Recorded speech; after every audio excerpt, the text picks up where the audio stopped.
Let's talk about the gender pay gap, but probably not in the way you're used to hearing about it. We're going to move past the headlines and really dig into the deep, structural reasons this gap is so persistent and peel back the layers to see what's really going on. Okay, let's start with a number you've probably seen a million times. On average, for every dollar a man makes, a woman earns about 84 cents. It's a really simple, powerful statistic, right? But that number, well, that's just the tip of the iceberg. The story is way more complicated. So the go-to explanation is choices, right? That women choose different careers or they choose to work fewer hours to focus on family. But, does that story actually hold up when you really start to crunch the numbers? Let's find out.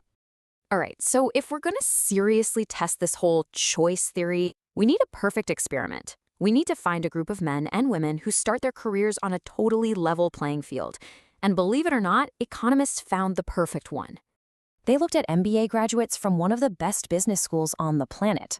I mean, think about it. We're talking about men and women with the exact same elite degree, the same sky-high ambitions, and they're all tapping into the same powerful career networks. You couldn't ask for a better, more identical group of professionals to study. And check this out. Right out of the gate, at year zero, everything is perfectly equal. They have the same degrees, they land jobs at the same top-tier companies, and, this is the most important part, they earn identical starting salaries. At the starting line, there is no pay gap. Zero. Okay, so if everyone starts in the exact same spot, where do they end up? Let's fast forward a decade, because this is where the story takes a really dramatic turn. Whoa, after just 10 years, it's not a gap, it's a canyon. The men's earnings have completely skyrocketed. The women's? They've grown, but way more slowly. We're talking about a nearly 60% earnings advantage for the men. So the huge insight here is that the gap isn't there on day one. It's something that gets created over time. So what on earth is going on? How do you get this huge split from an identical starting point? Well, it turns out the answer has a lot to do with the very structure of work itself. Yeah, economists have a name for it: greedy work. These are the kinds of jobs you see them all the time in finance and corporate law that don't just reward you for working long hours. They reward you disproportionately. Working 60 hours a week doesn't just get you 20% more pay than someone working 50.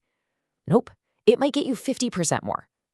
And on the flip side, if you need any flexibility at all, you face a massive pay penalty. And you can see exactly how this plays out.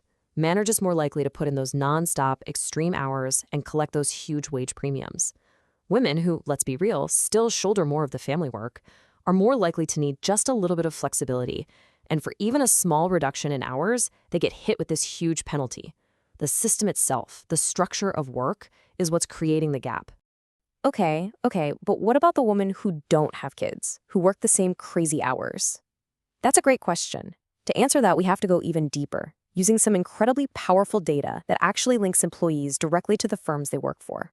So what researchers can do with this data is systematically control for, well, everything: a person's education, their experience, the hours they work, even the specific company they're at. They strip away all those potential explanations, one by one, to see what part of the pay gap is still left over. And what they found is pretty remarkable. For mothers, the pay gap was pretty much completely explained by things like hours and productivity. But for childless women, a 12% pay gap was still there. And get this, they were just as productive as their male colleagues. Their pay was simply lower, for no observable reason. This actually has a name. It's called statistical discrimination. It's basically when employers pay young, high-performing women less, not because of the work they're doing right now, but based on the statistical risk that they might have kids in the future and cut back on their hours. It's a penalty for a choice they haven't even made yet. All right, so we've seen how career paths and assumptions can create a gap. But what if we took human judgment out of it completely? What happens when pay is based on a pure, objective formula? For that, let's take a look at stockbrokers. I mean, in that world, your pay is basically just a commission on your sales. It's math, a simple algorithm. There shouldn't be any room for bias in there at all, right? Well, it turns out there is a massive 20% pay gap between male and female stockbrokers. Even when a rigid formula is determining their pay, women are earning significantly less. How is that even possible? The answer is this sneaky thing called performance support bias. See, the bias isn't in the formula itself. It happens before the formula ever kicks in. Managers use their own discretion to assign the best resources, like the most promising client accounts, the walk-in leads, the best support staff, and they systematically give those to the male brokers. So the objective formula at the end just ends up reflecting the subjective bias that happened at the very beginning. So we've gone through the structure of work, we've gone through hidden biases, but there is one final and maybe the most powerful layer to this whole story that we really need to uncover.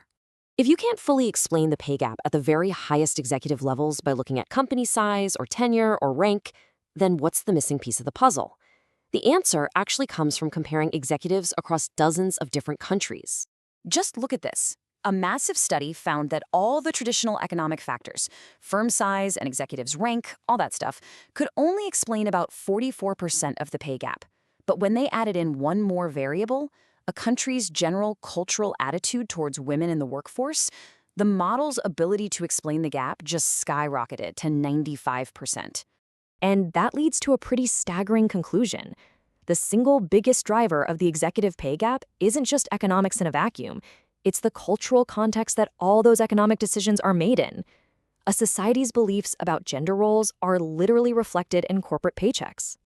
So to quickly sum this all up, the gap isn't really about who's more qualified on day one. It's a gap that opens up over time.